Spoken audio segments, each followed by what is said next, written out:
আসসালামু আলাইকুম। জানিয়ে দেব এই মুহূর্তে হাতে পাওয়া সর্বশেষ ভয়ঙ্কর কিছু আন্তর্জাতিক আপডেট বাংলা সংবাদ। শুরুতেই থাকছে সংবাদ শিরোনাম। শুরুতেই জানিয়ে দেব ইরানের পারমাণবিক কর্মসূচি কেন এত গুরুত্বপূর্ণ। জানিয়ে দেব যুদ্ধবিরতির জন্য অনুনয় বিনয় করছে ট্রাম্প। এরপর রয়েছে মধ্যপ্রাচ্যে উত্তেজনা প্রশমনে সৌদি ও কাতার দূতকে ফোন শাহবাজ শরীফের। সর্বশেষ থাকছে ইরানের মিসাইল আক্রমণের শঙ্কায় আকাশসীমা বন্ধ করল ইসরায়েল। এখন শুনছিলেন সংবাদ শিরোনাম, এবার বিস্তারিত। প্রিয় দর্শক, আপনি যদি এই চ্যানেলে নতুন হয়ে থাকেন, ভিডিওটি দেখতে দেখতে চ্যানেলটি সাবস্ক্রাইব করে আমাদের সাথেই থাকুন। ইরানের পারমাণবিক কর্মসূচি কেন এত গুরুত্বপূর্ণ? 1978 সালের অক্টোবর মাস ইরানের ব্রিটিশ সমর্থিত শাহ বিরোধী আন্দোলনের দুই নেতা প্যারিস শহরতলির নেফল্লেতে সাক্ষাৎ করেন। তাদের এই সাক্ষাৎ ছিল বিপ্লবের চূড়ান্ত পর্যায়ের পরিকল্পনার জন্য। এই বিপ্লব গত 46 বছর ধরে নানা নাটকীয়তা ও নিষ্ঠুরতার মধ্য দিয়ে চলেছে। নেফল্লে সাক্ষাতে অংশ নেওয়া দুই নেতার মধ্যে মিল ছিল শুধু জাতীয়তা, বয়স ও শাহকে অপসারণের দৃঢ় সংকল্পে। এই দুজনের মধ্যে একজন কারিম সানজাবি, তিনি ছিলেন একজন সেকুলার লিবারেল ও ন্যাশনাল ফ্রন্ট দলের নেতা। অপরজন আয়াতুল্লাহ রুহুল্লাহ খোমেনি, যিনি 1960-এর দশক থেকে ইরানি রাজতন্ত্রের প্রধান শিয়া বিরোধী ছিলেন। সাক্ষাতের সময় তাদের দুজনের বয়স ছিল 70-এর উপরে।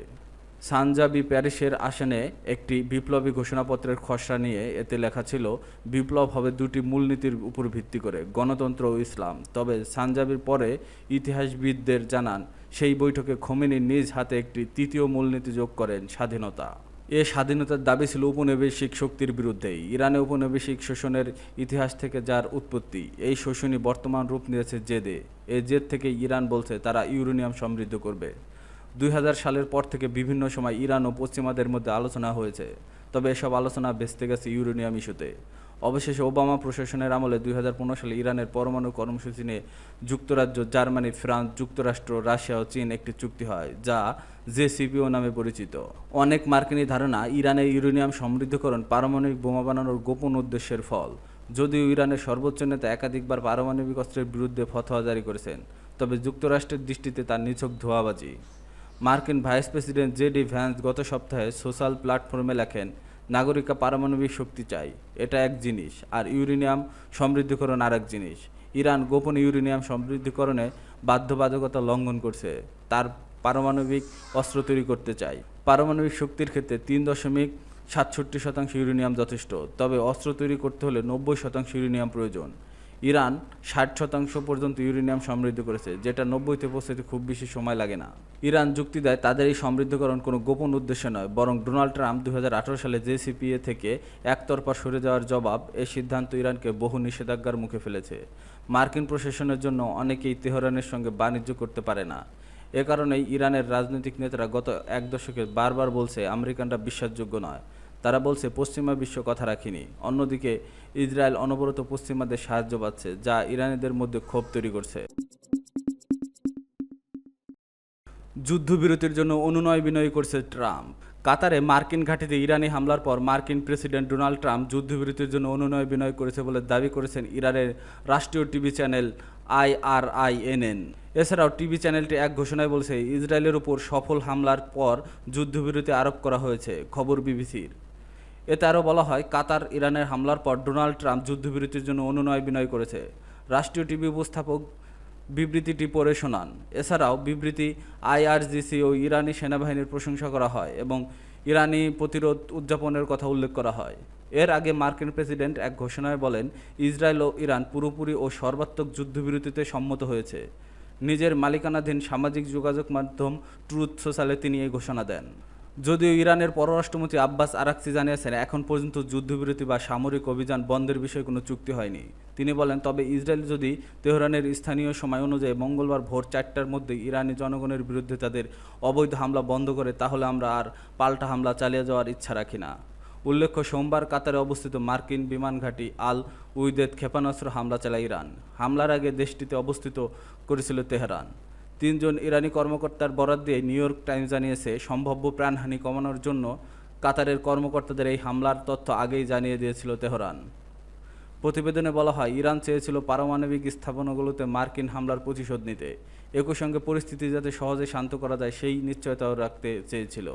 এর আগে 2020 সালে কাসেম সোলাইমানির হত্যার জবাবে ইরাকে মার্কিন ঘাঁটিতে ক্ষেপণাস্ত্র হামলার আগেও ইরাক সরকারকে অবহিত করেছিল ইরান। মধ্যপ্রাচ্যে উত্তেজনা প্রশমনে সৌদি ও কাতার দূতকে ফোন শাহবাজ শরীফের। পাকিস্তানের প্রধানমন্ত্রী শাহবাজ শরীফ মধ্যপ্রাচ্যে ক্রমবর্ধমান উত্তেজনা প্রশমনে সৌদি আরব ও কাতারের রাষ্ট্রদূতের সঙ্গে জরুরি ফোন আলাপ করেছেন। পাকিস্তানের পক্ষ থেকে আঞ্চলিক শান্তি ও স্থিতিশীলতার প্রতিশ্রুতির কথা পুনর্ব্যক্ত করেন তিনি। এই প্রতিবেদনে খবর দিয়েছে ARY নিউজ। কাতারের রাষ্ট্রদূত আলী মুবারক আলী ঈসা আল খাতেরের সঙ্গে ফোন আলাপে শাহবাজ শরীফ সম্প্রতি কাতারের অবস্থিত একটি মার্কিন ঘাঁটিতে ইরানি ক্ষেপণাস্ত্র হামলার ঘটনায় গভীর উদ্বেগ প্রকাশ করেন। তিনি উত্তেজনা নিরসনের জরুরি প্রয়োজনীয়তার উপর জোর দেন এবং কাতারের সরকার ও জনগণের পাশে পাকিস্তানের অকণ্ঠ সমর্থনের আশ্বাস দেন। পাক প্রধানমন্ত্রী শাহবাজ দ্রুত সাড়া ও সংগতি স্বাগত জানায় কাতারি দূত। একই দিনে সৌদি রাষ্ট্রদূত নওয়াব বিন সায়েদ আল মালিকের সঙ্গে আলাপকালে শাহবাজ শরীফ মধ্যপ্রাচ্যের শান্তি রক্ষার কূটনৈতিক সকল পথ অনুসন্ধানের প্রতিশ্রুতি দেন। সৌদি নেতৃত্বের সঙ্গে ঘনিষ্ঠ সহযোগিতার গুরুত্ব তুলে ধরে তিনি বলেন, পাকিস্তান, সৌদি আরব ও কাতারের মধ্যে ত্রিপক্ষীয় সহযোগিতা বাড়িয়ে আঞ্চলিক স্থিতিশীলতা নিশ্চিত করার দিকে নজর দিচ্ছে ইসলামাবাদ। পাকিস্তানের এই কূটনৈতিক প্রচেষ্টাকে সাধুবাদ জানান সৌদি রাষ্ট্রদূত এবং শান্তি প্রতিষ্ঠার যৌথ উদ্যোগের প্রয়োজনীয়তার সঙ্গে একমত পোষণ করেন তিনি। এই আলোচনা এমন এক সময় হলো যখন কাতারের মার্কিন ঘাঁটিতে ইরানি হামলার পর মধ্যপ্রাচ্যে নতুন করে অস্থিরতা ছড়িয়ে পড়েছে। যুক্তরাষ্ট্র এরই মধ্যে ইরানের গুরুত্বপূর্ণ পারমাণবিক স্থাপনায় হামলা চালিয়েছে এবং ইরান পাল্টা প্রতিরোধের ঘোষণা দিয়েছে। এই প্রেক্ষাপটে পাকিস্তানি প্রধানমন্ত্রী শাহবাজ শরীফের সক্রিয় কূটনৈতিক তৎপরতা পাকিস্তানের বৃহত্তর পররাষ্ট্রনীতিরই অংশ, যেখানে মধ্যপ্রাচ্যে শান্তি ও সংলাপের অগ্রাধিকার দেওয়া হচ্ছে। এদিকে সোমবার বিশ্বের বিভিন্ন এয়ারলাইন্স মধ্যপ্রাচ্যগামী ফ্লাইট কতদিন স্থগিত রাখা হবে তা নিয়ে পুনরায় হিসাব নিকাশ শুরু করেছে। যুক্তরাষ্ট্রের ইরানি স্থাপনায় হামলার পর আকাশপথ নিরাপত্তা নিয়ে নতুন করে শঙ্কা দেখা দিয়েছে। ইরানের মিসাইল আক্রমণের শঙ্কায় আকাশসীমা বন্ধ করল ইসরায়েল। ইরানের ছোড়া ক্ষেপণাস্ত্রের হুমকিতে প্রেক্ষিতে ইসরায়েল তাদের আকাশসীমা সম্পূর্ণভাবে বন্ধ করে দিয়েছে। মঙ্গলবার ভোরে ইরানের পক্ষ থেকে নতুন করে হামলার পর এই সিদ্ধান্ত নেওয়া হয়। ইসরায়েলি জরুরি সেবা সংস্থা জানিয়েছে, ইরানের এক হামলায় বেয়ার সেবা শহরে 4 জন নিহত হয়েছে। আগের হিসেব অনুযায়ী মৃতের সংখ্যা ছিল 7 জন, কিন্তু পরে সংশোধন করে বলা হয় মৃতের সংখ্যা 4 জন। এই হামলাগুলো এমন এক সময় হয়েছে যখন দুই দেশের মধ্যে একটি অস্থায়ী যুদ্ধবিরতির কার্যকর হওয়ার কথা। যুদ্ধবিরতির জন্য বেঁধে দেওয়া সময়ের ঠিক শেষের দিকে এসে এই হামলা করে ইরান। হামলার পর দেশটির পররাষ্ট্রমন্ত্রী আব্বাস আরাকচি মন্তব্য ইরানের অবস্থান স্পষ্ট করেছে। তিনি বলেন, ইসরায়েল যদি বিমান হামলা বন্ধ করে তবে ইরানও হামলা বন্ধ করবে। স্থানীয় সময় মঙ্গলবার ভোর 4টার পর এই হামলা শুরু হয়। এরপরই ইসরায়েল সরকার সব যাত্রীবাহী ও জরুরি ফ্লাইট বন্ধের ঘোষণা দেয়। আকাশে থাকা কিছু বিমান ভূমধ্যসাগরের উপর ঘুরতে থাকে, কারণ তারা নামার অনুমতি পায়নি। এদিকে যুক্তরাষ্ট্রের প্রেসিডেন্ট ডোনাল্ড ট্রাম্প ঘোষণা দিয়েছে, ইসরায়েল ও ইরানের মধ্যে 24 ঘন্টার মধ্যে সম্পূর্ণ চূড়ান্ত যুদ্ধবিরতি কার্যকর হবে। তবে ট্রাম্পের ঘোষণার সঙ্গে সঙ্গে বাস্তবে পরিস্থিতি বেশ পার্থক্য দেখা যাচ্ছে। সোমবার কাতারে অবস্থিত যুক্তরাষ্ট্রের আল উইদেদ সামরিক ঘাঁটিতে ইরান 19টি ক্ষেপণাস্ত্র নিক্ষেপ করে। এর একটি ঘাঁটিতে আঘাত হানে, তবে কোনো হতাহতের খবর পাওয়া যায়নি। ট্রাম্পের বিবৃতির সঙ্গে এই তথ্যের কিছুটা অসঙ্গতি আছে। সাম্প্রতিক এই ঘটনাগুলো ইরান ইসরায়েল সংকটকে আরও জটিল করে তুলেছে। যুদ্ধবিরতির ঘোষণা থাকলেও বাস্তব চিত্র বলছে উত্তেজনা এখনও কমেনি।